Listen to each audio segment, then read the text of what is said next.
Hello students, welcome on your own YouTube channel digital गुरु। यहाँ पे हम क्लास 10th के सिविक्स का 6 चैप्टर पढ़ रहे हैं, पॉलिटिकल पार्टीज। लास्ट क्लास में हमने इस चैप्टर के रोड मैप के बारे में बात किया था, इस चैप्टर के एक इंट्रोडक्शन के बारे में बात किया था कि basically over the period of time इस चैप्टर में हम लोग क्या क्या पढ़ने वाले हैं।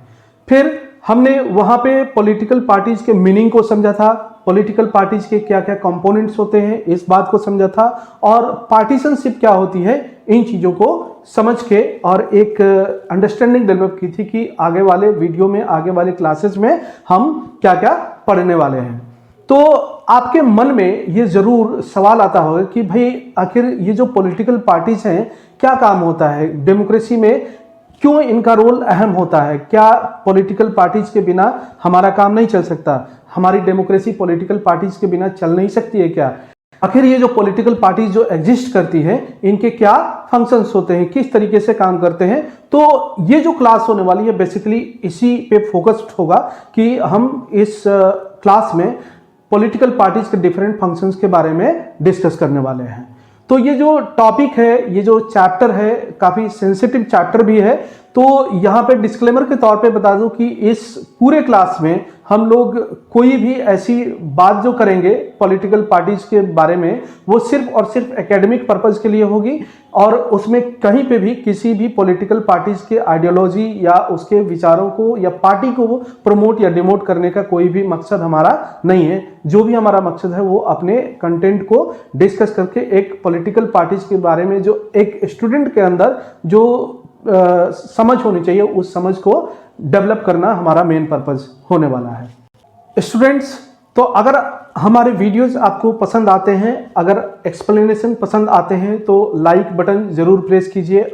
अगर आप चैनल पे पहली बार आए हैं तो चैनल को सब्सक्राइब कर लीजिए, बेल आइकन को प्रेस कर लीजिए ताकि आपको नए वीडियोस के नोटिफिकेशंस जल्द से जल्द मिल सकें, और वीडियो को शेयर जरूर कीजिए ताकि आपके जो दूसरे दोस्त हैं उनको भी इसका बेनिफिट मिल सके। आप सभी स्टूडेंट्स की तरफ से जो प्यार मिल रहा है उससे मुझे और ज़्यादा मोटिवेशन मिल रही है कि मैं आपके लिए बेहतर से बेहतर कंटेंट लेकर के आऊँ और आपको कुछ प्यार की झलकियाँ दिखला भी देना चाहता हूँ। तो आप स्क्रीन पे देख सकते हैं ये सब चीज़ें, और इसी तरीके से आप अपना सपोर्ट बनाए रखिए, आप अपना प्यार हमें देते रहिए और हम आपके लिए बेहतर से बेहतर कंटेंट लेके आने की कोशिश में लगे रहेंगे। तो चलिए हम बढ़ते हैं इस क्लास में आगे और डिस्कस करते हैं फंक्शंस ऑफ पॉलिटिकल पार्टीज के बारे में। तो स्टूडेंट्स, यहाँ पे पॉलिटिकल पार्टीज के जो फंक्शंस हैं उस पे सवाल एग्जाम में इस तरीके से आता है कि what do you mean by political parties, explain various functions of political parties perform in a democracy. ठीक है, मतलब एक ये सवाल आपको आ सकता है सेपरेट, जहां पे सिर्फ what do you mean by political parties के डेफिनेशन को पूछा जा सकता है। लॉन्ग आंसर में सवाल इस तरीके से फ्रेम हो सकता है कि what do you mean by political parties, explain, discuss, elaborate, इस तरीके से वर्ड थोड़े घुमाए जा सकते हैं। Various functions of political parties perform in a democracy, तो इस तरीके के सवाल आपसे पूछे जा सकते हैं, और ये जो सवाल है उसी का जवाब हम ढूंढने की कोशिश करेंगे और उसके जवाब को हम देखने की कोशिश करने वाले हैं यहाँ पे। तो सबसे पहला जो फंक्शन होता है पॉलिटिकल पार्टीज का, पार्टीज कॉन्टेस्ट इलेक्शंस। ठीक है, पार्टीज का मेन मकसद क्या होता है? To contest elections. So elections are fought mainly among candidates. तो पार्टी मतलब एक पार्टी है तो पार्टी क्या करेगी, डिफरेंट कैंडिडेट्स को मैदान में उतारती है, डिफरेंट कैंडिडेट्स को कॉन्स्टिट्यूएंसी में उतारती है। जैसे मान लीजिए ये कॉन्स्टिट्यूएंसी एक ए है, ये बहुत बड़ा एरिया है। ठीक है, तो यहां पर डिफरेंट पॉलिटिकल पार्टी, जैसे मान लीजिए कांग्रेस भी है, बीजेपी भी है, आम आदमी पार्टी है, या फिर बहुजन समाज पार्टी है, समाजवादी पार्टी है, राष्ट्रीय जनता दल है, इस तरीके की कई पार्टियां अपना कैंडिडेट्स यहाँ पे उतारती हैं और लोग क्या करते हैं, उनको वोट देते हैं और उसमें से एक पार्टी का कैंडिडेट कोई विनर होता है। ठीक है, तो elections fought mainly among the candidates के बीच में, और वो कैंडिडेट्स किसके चेहरे होते हैं? वो एक पार्टी के चेहरे होते हैं, पार्टी की मतलब पार्टी की तरफ से वो कैंडिडेट्स किसी कॉन्स्टिट्यूएंसी से इलेक्शन को लड़ते हैं। हु डिसाइड्स दिस कैंडिडेट्स, अब सवाल ये अहम है कि ये जो कैंडिडेट्स मैदान में उतरते हैं, कॉन्स्टिट्यूएंसी में आते हैं इलेक्शन को लड़ने के लिए, वो कैंडिडेट्स को डिसाइड कौन करता है कि आप यहां से इलेक्शन लड़िए। तो डिफरेंट डेमोक्रेसी में इसका सेटअप डिफरेंट है, डिफरेंट डेमोक्रेसी में इसकी प्रैक्टिस जो है डिफरेंट तरीके से होती है। In countries like USA, members and supporters of a party choose its candidates. ठीक है, तो यूएस जैसे जो डेवलप कंट्री है, वहां पे जो पार्टी के मेंबर्स होते हैं या उसके सपोर्टर्स होते हैं, वो डिसाइड करते हैं कि किसी कॉन्स्टिट्यूएंसी का कैंडिडेट कौन होगा। In India, top party leaders choose candidates for contesting elections. India में थोड़ा सा डिफरेंट है, यहाँ की हमारी जो सोसाइटी है वो डिफरेंट है, हमारे यहाँ पॉलिटिकल सेटअप दूसरा है। तो यहाँ पे क्या होता है कि जो पार्टी के टॉप लीडर्स होते हैं वो डिसाइड करते हैं कि उनकी पार्टी की तरफ से किसी खास कॉन्स्टिट्यूएंसी में कौन सा कैंडिडेट होगा। क्यों? क्योंकि हमारे यहाँ डाइवर्सिटी है, कास्ट के ऊपर, रिलीजन के ऊपर, रेसिस के ऊपर, कलर के ऊपर, ठीक है, रीजन के ऊपर। तो इन बेसिस पे पार्टी डिसाइड करती है, पार्टी के टॉप लीडर्स डिसाइड करते हैं कि किसी पर्टिकुलर कॉन्स्टिट्यूएंसी में कौन से लीडर को उतारा जाए मैदान में और वो इलेक्शन लड़ेगा। अब यहां पे बात ये आती है कि ये जो इलेक्शन, पहला फंक्शन क्या है, पार्टीज कॉन्टेस्ट इलेक्शंस। लेकिन पार्टी जो इलेक्शन कॉन्टेस्ट करती है उसका पर्पस क्या होता है, व्हाई दे कॉन्टेस्ट इलेक्शंस। इस सवाल का जवाब हम अगले पॉइंट में देखते हैं कि व्हाई पार्टी कॉन्टेस्ट इलेक्शंस। जो हमारा सवाल यहाँ पे उठ खड़ा होता है कि व्हाई पार्टी कॉन्टेस्ट इलेक्शंस, इसके जवाब को हम यहाँ पे ढूंढने की कोशिश करते हैं कि parties put forward what, different policies and programmes. Party क्या करती है, डिफरेंट पॉलिसीज प्रोग्राम्स लेकर के आती है, किसके लिए, वोटर्स के लिए, and voters choose from them. ये जो डिफरेंट पॉलिसीज, डिफरेंट प्रोग्राम्स लोगों के बीच पार्टी लेकर के जाती है कि अगर हम इलेक्शन जीत जाते हैं तो आपके लिए ये काम करेंगे, इस तरीके से हम इस समाज के इस वर्ग के लिए ये काम करेंगे, समाज के में एजुकेशन के लिए ये काम करेंगे, समाज की हमारी देश की इकोनॉमी को बढ़ाने के लिए हम इस तरीके से काम करेंगे, मजदूरों के लिए ये काम करेंगे, किसानों के लिए ये काम करेंगे, महिलाओं के लिए ये काम करेंगे। ठीक है, तो डिफरेंट पॉलिसीज प्रोग्राम्स लेकर के लोगों के बीच जाती है। वोटर्स इस पॉलिसीज प्रोग्राम्स को देखते हैं और फिर वो डिसाइड करते हैं कि उनके लिए क्या बेहतर है, अगले 5 सालों में उनकी क्या जरूरतें हैं। उन जरूरतों को जो पार्टी फुलफिल कर सकती है उस पार्टी को वो अपना सपोर्ट करते हैं और उस पार्टी को इलेक्ट करते हैं अगले एक फिक्स टेन्योर के लिए। अब क्या होता है, सोसाइटी में डाइवर्सिटी है, डाइवर्स सोसाइटी होगा, लार्ज नंबर ऑफ पीपल है, तो क्या होगा, लार्ज वेराइटीज ऑफ व्यूज होंगे, ओपिनियंस अलग अलग होंगे लोगों को के। तो क्या होता है कि less possibility to club together. इन सभी डिफरेंट जो ओपिनियंस है उन सबको एक जगह लाना, एक प्लेटफॉर्म पे लाना पॉसिबल नहीं है। तो पार्टी क्या करती है, यही काम करती है कि ये जो सेग्रीगेशन है, जो अलग अलग जो व्यूज हैं, उनको क्या करती है, एक प्लेटफॉर्म पे लाने की कोशिश करती है। जैसे लाइक माइंडेड पीपल हैं, एक आइडियोलॉजी वाले लोग हैं, वो एक पार्टी को ज्वाइन कर लेते हैं और उस पार्टी के साथ रहते हैं। In democracy a large number of similar opinions have to be grouped together to provide a direction in which policies can be formulated by the government. क्या होता है, जो डिफरेंसेज ऑफ ओपिनियन है उसमें सिमिलर ओपिनियंस को एक साथ लाना होता है। जैसे मान लीजिए कि भारतीय जनता पार्टी है, तो उसकी एक अपनी आइडियोलॉजी है, उसकी अपनी एक पॉलिसीज प्रोग्राम्स है, उसकी एक अपनी सोच है कि हम अगर पावर में रहेंगे तो किस तरीके से काम करेंगे। कांग्रेस पार्टी का एक अपना सोच है कि अगर हम पावर में रहेंगे तो हम किस तरीके से काम करेंगे। समाजवादी पार्टी का एक अपना ओपिनियन है, बहुजन समाजवादी पार्टी का एक अपना ओपिनियन है। मतलब एक आइडियोलॉजी से वो पहचानी जाती है पार्टी की, वो किस आइडियोलॉजी पे काम करती है। तो यही काम पॉलिटिकल पार्टियों का होता है। Party reduces a vast multitude of opinions. मतलब क्या है कि जो डिफरेंट मल्टीट्यूड्स हैं, ओपिनियंस के जो डिफरेंसेस हैं, उनको क्या करती है, रिड्यूस करती है, रिड्यूस करके एक प्लेटफॉर्म पे लाती है। And government is expected to base its policies on the line taken by ruling party. ठीक है, मतलब क्या है कि जैसे मान लीजिए कोई पार्टी, पर्टिकुलर पार्टी है और वो पार्टी जीत जाती है, तो वो पार्टी की तरफ से जो इंस्ट्रक्शन मिलेगा, जो डायरेक्शन मिलेगा, उसी के बेसिस पे वो रूलिंग पार्टी जब बनती है तो उसी की आइडियोलॉजी को, उसकी सोच को झलक उसमें मिलती है और उसी सोच के तहत वो अपना पॉलिसीज को फॉर्मुलेट करती है। अब जो थर्ड पॉइंट है हमारा, third functions of political parties क्या है? Parties play a decisive role in making laws for a country. किसी देश को चलाने के लिए लॉज की जरूरत होती है। लॉज कौन बनाता है? लेजिस्लेचर, जो कि एक पॉलिटिकल इंस्टीट्यूशन है। और इस पॉलिटिकल इंस्टीट्यूशन में जो लॉ मेकिंग प्रोसेस है वो एक सिस्टम के थ्रू चलता है।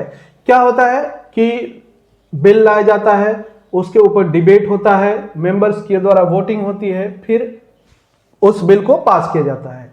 तो डिबेट करते टाइम, उसको पास करते टाइम, लॉ बनते टाइम जो मेंबर्स होते हैं उनका रोल इंपॉर्टेंट होता है। Most of the members belong to a political party. वो जो मेंबर्स होते हैं इस लेजिस्लेशन में, वो क्या होते हैं? किसी न किसी पॉलिटिकल पार्टी के मेंबर होते हैं। और उन मेंबर को क्या करना होता है? Members go by the direction of the party leadership irrespective of their personal opinions. मतलब क्या है कि लॉ मेकिंग प्रोसेस में आपके अपने पर्सनल ओपिनियन को साइडलाइन रखना होता है और जो पार्टी की तरफ से डायरेक्शन आया होता है, जो पार्टी की तरफ से इंस्ट्रक्शन आया होता है, उस इंस्ट्रक्शन को फॉलो करना होता है। ठीक है, तो इसको हम समझ लेते हैं एक एग्जांपल से कि क्रिकेट मैच आप सभी देखते हैं। Most of the students I know कि वो सब क्रिकेट में इंटरेस्ट रखते हैं और क्रिकेट को देखते हैं।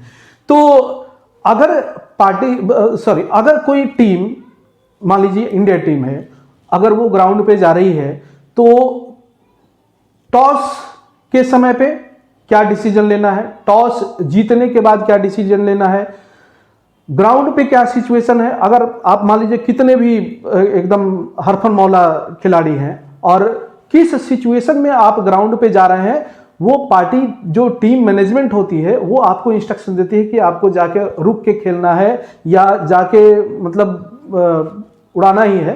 ठीक है, तो इस तरीके के जो डिसीजंस होते हैं वो कौन लेता है? टीम मैनेजमेंट लेती है। उसी तरीके से पार्टी क्या करती है? पार्टी के जो टॉप लीडर्स होते हैं उनकी तरफ से, जो लीडर होते हैं उनकी तरफ से इंस्ट्रक्शन होता है, उनकी तरफ से डायरेक्शन होता है। इवन कोई मुद्दा भी चल रहा है ना, तो उसके ऊपर पार्टी के जो मेंबर्स होते हैं उनको पब्लिक डोमेन में, मीडिया में बात करते टाइम किस तरीके के स्टेटमेंट देने हैं, किस तरीके का बैलेंस्ड स्टेटमेंट देना है। ठीक है, ये सारे इंस्ट्रक्शंस उनको दिए जाते हैं और उसी इंस्ट्रक्शन को फॉलो करते हैं। तो पार्टी का एक ये भी इंपॉर्टेंट रोल है। फोर्थ पॉइंट है हमारा, parties form and run governments. कैसे? सबसे पहले क्या करती है पार्टीज? Recruit leaders. अब यहां पे स्टूडेंट्स कमेंट बॉक्स में ये मत कमेंट करने लग जाना कि कब रिक्रूटमेंट होता है सर पार्टी लीडर्स की, कैसे इसकी वैकेंसी आती है। तो कोई वैकेंसी नहीं आती है। आपको क्या करना होता है? अगर आप पॉलिटिक्स में जाना चाहते हैं तो किसी पार्टी के साथ जुड़िए, उसके फॉलोअर बनिए, उसके एक्टिव मेंबर्स बनिए and over the period of time जैसे जैसे आपकी पार्टी में पकड़ बनेगी, पार्टी के लिए आप काम करेंगे, तो जो टॉप लीडर्स हैं उनकी नज़र आपके ऊपर पड़ेगी, फिर आपको वो एक पोजीशन पार्टी में over the period of time देंगे। तो इस तरीके से रिक्रूटमेंट होती है भाई पार्टी की। तो पार्टीज रिक्रूट लीडर्स एंड क्या करते हैं? उनको ट्रेनिंग देते हैं। ठीक है, किस बात की ट्रेनिंग? पार्टी की आइडियोलॉजी की ट्रेनिंग, पार्टी को किस तरीके से आगे बढ़ाना है इस बात की ट्रेनिंग। और over the period of time जैसे जैसे उनको पॉलिटिकल एक्सपीरियंस आता है, पॉलिटिकल मैच्योरिटी आती है, तो क्या करते हैं?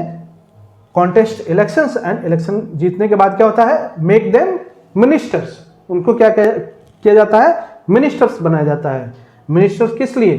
To run the government in the way they want, who want, political parties. ठीक है, तो जिस तरीके से पॉलिटिकल पार्टी चाहती है गवर्नमेंट को चलाना, उस तरीके से उनको जिम्मेदारी दी जाती है, रिस्पॉन्सिबिलिटी दी जाती है कि आप इस तरीके से गवर्नमेंट में आपका ये रोल होने वाला है।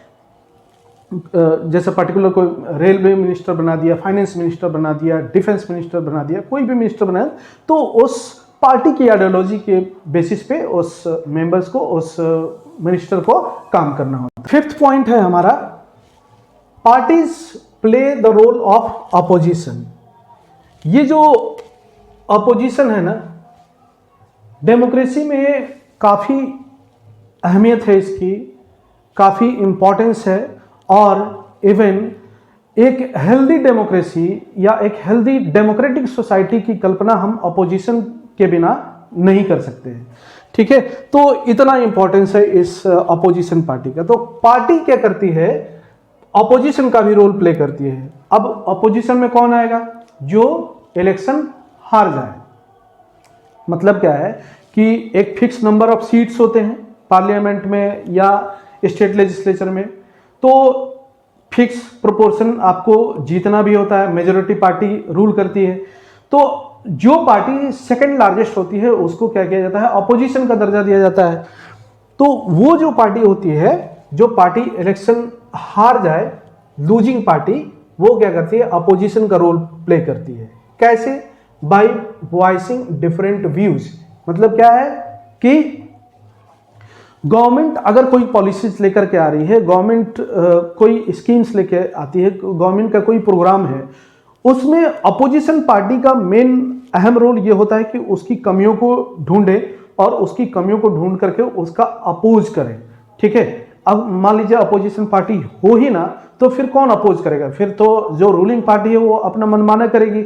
और एक तरीके से हम कहें कि फिर डेमोक्रेसी का वहाँ कोई मतलब ही नहीं है। जब पार्टी अपने मतलब मनमाने तरीके से गवर्नमेंट चलाने लगे, तो वहाँ पे डेमोक्रेसी का फिर कोई मीनिंग ही नहीं रह जाता है। तो वैसे में इसका अपोजिशन पार्टी का होना काफ़ी ज़रूरी है। Criticising government for its failures on wrong policies. ठीक है, मतलब क्या है, गवर्नमेंट को क्रिटिसाइज करना, किन बातों के लिए, रॉन्ग पॉलिसीज। भाई गवर्नमेंट है तो कोई जरूरी नहीं है कि हर एक जो पॉलिसीज लाएगी वो सही पॉलिसीज ही हो या लोगों के हित के लिए ही हो। तो ये जो अपोजिशन पार्टी है ये एक निगरानी रखती है कि गवर्नमेंट जो भी पॉलिसीज लाए वो लोगों के हित के लिए हो, लोगों के इंटरेस्ट में हो। ठीक है, तो इस बात का ध्यान रखना अपोजिशन पार्टी की जिम्मेदारी है। और अपोजिशन पार्टी क्या करती है, it criticises the government for it's failures. किसी भी फ्रंट पे अगर वो फेल हो रही है, वहां पे क्रिटिसाइज करना, रॉन्ग पॉलिसीज के लिए क्रिटिसाइज करना, ये जिम्मेदारी हो जाती है अपोजिशन पार्टी की। This opposition party also mobilises opposition to the government. मतलब हर एक फ्रंट पे गवर्नमेंट फेलियर हो रही है तो लोगों को भी मोबिलाइज कर सकती है कि आप भी गवर्नमेंट का विरोध करिए और एक दिन सरकार को before completing its tenure the government has to go. Sixth point है हमारा, पार्टीज शेप पब्लिक ओपिनियन। किस तरीके से, parties raise and highlight issues. कोई देश में इशू चल रहा है स्टेट लेवल पे, नेशनल लेवल पे, इंटरनेशनल लेवल पे, तो पार्टी क्या करती है, उस इशू को हाईलाइट करती है, उसके बारे में स्टेटमेंट देती है, उसके बारे में मीडिया में लोगों से बात करती है और उस इशू को और ज्यादा हाईलाइट करती है। Many of the pressure groups are the extensions of political parties among different sections of society। ठीक है, इसके पहले वाला जो चैप्टर है पॉपुलर मोमेंट्स एंड स्ट्रगल्स, उसमें आपने प्रेशर ग्रुप जरूर पढ़ा होगा।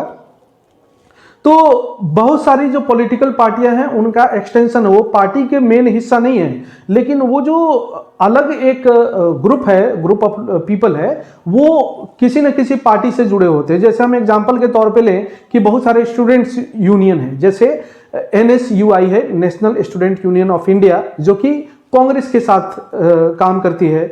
ABVP है, अखिल भारतीय विद्यार्थी परिषद, जो कि भारतीय जनता पार्टी के साथ काम करती है। या फिर SFI है, स्टूडेंट फेडरेशन ऑफ इंडिया, जो कि जो लेफ्ट पार्टियां हैं उनके साथ काम करती हैं। तो इस तरीके से बहुत सारे प्रेशर ग्रुप्स जो हैं वो पॉलिटिकल पार्टी के साथ जुड़े हुए होते हैं। इसी में हम थर्ड जो पॉइंट है वो देखते हैं। Parties sometimes also launch moments for resolution of problems faced by people. अब बहुत सारे लोग जो हैं, ठीक है, लोगों के इश्यूज होते हैं, जो जनता है उसकी बहुत सारी प्रॉब्लम्स होती है और उस प्रॉब्लम्स के ऊपर कई पार्टियां ध्यान नहीं देती हैं। तो कुछ पार्टियां ऐसी होती हैं जो कि अपना एक रिजोल्यूशन पास करती हैं कि जब तक हम किसानों के हित में या जो किसानों का इशू चल रहा है इस मुद्दे को जब तक सॉल्व नहीं करा लेंगे तब तक हम चैन से नहीं बैठेंगे, या जो स्टूडेंट्स के इशू चल रहे हैं इसको जब तक हम शांत नहीं करा देते तब तक हम इसके लिए काम करेंगे। तो पार्टी क्या करती है, एक रिजोल्यूशन पास करती है कि लोगों का जो मुद्दा चल रहा है उस मुद्दे के लिए हम काम करेंगे। Often opinions in the society crystallize on the lines parties take, ठीक है। तो क्या होता है, कई बार लोगों के जो ओपिनियंस होते हैं वो पार्टी के साथ मैच करते हैं और पार्टी के साथ वो मिलके काम करते हैं। अब हमारा 7th और लास्ट पॉइंट है, parties provide people access to government machinery and welfare schemes implemented by governments, ठीक है। तो सरकार क्या करती है, लोगों के वेलफेयर के लिए डिफरेंट वेलफेयर स्कीम्स लाती है और कई तरीके के स्पेशल प्रोग्राम्स होते हैं खास कम्युनिटी के लिए। तो लोग इतने पढ़े लिखे नहीं हैं या फिर लैक ऑफ अवेयरनेस है जिसकी वजह से बहुत सारे स्कीम्स के बारे में लोगों को नहीं पता है, या पता भी है तो उन्हें डर लगता है कि हम गवर्नमेंट ऑफिसर्स के पास जाएंगे तो हमें डांट फटकार ना पड़ जाए, ठीक है, हमें वो स्कीम मिलेगी या नहीं मिलेगी। तो पार्टी क्या करती है, उस ये जो चीजें हैं, ये वेलफेयर स्कीम्स है, उसको लोगों तक पहुंचाने का एक माध्यम बनती है, एक जरिया बनती है। किस तरीके से कि ordinary people feel comfortable to approach a local political party rather than to a government officer. मतलब क्या है कि कई बार लोग जो होते हैं वो अपनी पार्टी से इतना ज़्यादा जुड़ाव होता है या उनको विश्वास होता है कि हम पार्टी के जो लोकल लीडर्स हैं उनके पास जाएंगे तो वो हमारे लिए काम करेंगे, वो हमें हेल्प कर सकते हैं, ठीक है। किसी गवर्नमेंट ऑफिसर के पास जाने में वो हिचकिचाते हैं कि इन्हें तो वो हमारा रिप्रेजेंटेटिव नहीं है, गवर्नमेंट ऑफिसर है, आज यहाँ है कल कहीं और ट्रांसफ़र होके जा सकता है, तो पता नहीं हमारा काम करे या ना करे। तो वैसी स्थिति में क्या करता है कि वो जो ऑर्डिनरी पीपल है वो क्या फील करता है कि हम पॉलिटिकल पार्टी या लीडर के पास जाएं जो कि हमारी बातों को सुने। Then parties have to be responsive to people's needs and demands. अब क्या है, लोग अगर जाते हैं पार्टी के पास या पार्टी के लीडर्स के पास तो क्या होगा, उनको सुनना पड़ेगा, उनको बातों को मतलब रिस्पॉन्ड करना होगा कि ठीक है आपकी ये समस्या है तो हम चलते हैं गवर्नमेंट ऑफिसर्स से, उनसे बात करते हैं, या आपको ये जो प्रॉब्लम है आपकी इसको हम सॉल्व करने की ज़रूर कोशिश करेंगे, या हमसे जो कुछ भी बन पड़ता है वो हम आपके लिए ज़रूर करेंगे और करना भी चाहिए, ठीक है। नहीं तो फिर क्या होगा, people can reject in next election, अगले इलेक्शन में उनको बाहर का रास्ता दिखा सकते हैं कि अब हमें आपकी ज़रूरत नहीं है क्योंकि हमने तो आपके पास बार बार अप्रोच किया, आपने हमें रिस्पॉन्ड ही नहीं किया। तो हम वैसी पार्टी के पास जाएंगे जो कि हमें रिस्पॉन्ड करती है, हमारी बातों को सुनती है, हमारी समस्या को सुनती है, हमारी प्रॉब्लम्स को नज़रअंदाज नहीं करती है, तो वैसी पार्टी के साथ हम जाएंगे। ये था हमारा 7th पॉइंट।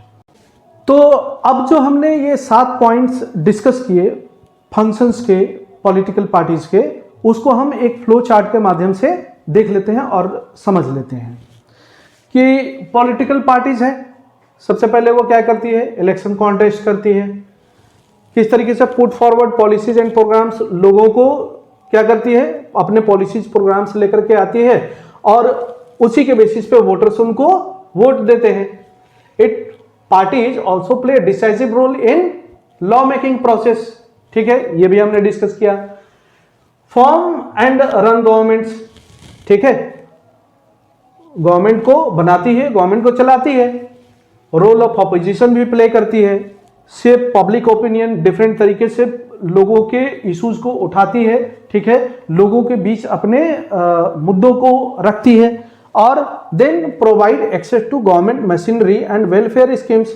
जिन लोगों की पहुंच गवर्नमेंट मशीनरी तक नहीं है, वेलफेयर स्कीम्स तक नहीं है, उनको लोगों तक पहुंचाने का काम करती है। तो ये हम एक फ्लो चार्ट के माध्यम से भी इन 7 पॉइंट्स को हम समझ सकते हैं।